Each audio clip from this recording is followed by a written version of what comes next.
have now filed a lawsuit in federal court. Is that right? That is correct. Did you read that? Yes, I did. In that document, you again failed to mention that you possessed a firearm.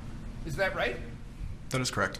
So in these documents that you are filing with courts, you are leaving out the fact that you had possessed a firearm when you were shot, right? That is correct. Okay. And this is, so to be fair, this is your testimony today, and how this case turns out has an impact on your ability to try to collect your $10 million, right? That is correct. So if he's convicted, if Mr. Rittenhouse is convicted, your chance of getting $10 million is better, right? I'm not entirely sure how that plays out. When you were standing 3 to 5 feet from him with your arms up in the air, he never fired, right? Correct. It wasn't until you pointed your gun at him, advanced on him, with your gun, now your hands down, pointed at him, that he fired, right? Correct.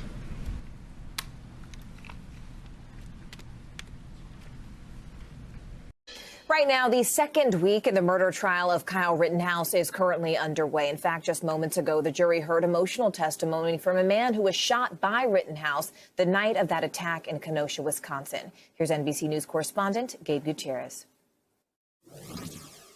Aaron and Morgan, good afternoon. A critical piece of testimony today in this courthouse behind me. Gage Grosskreutz, the man that Kyle Rittenhouse shot and wounded during those demonstrations last summer following the police shooting of Jacob Blake here in Kenosha, is now on the witness stand. He is describing his initial interactions with Kyle Rittenhouse that night.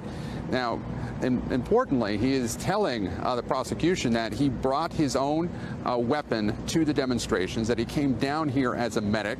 He said that his permit to carry that gun was expired, and he could not recall whether there was an actual bullet in the chamber. But he says when he first saw Kyle Rittenhouse, at some point, he believed him to be an active shooter. He does say that he approached Rittenhouse, and that is something that the defense will likely tear into during cross-examination, trying to paint him as the aggressor. And Aaron and Morgan, this is the central question of this case.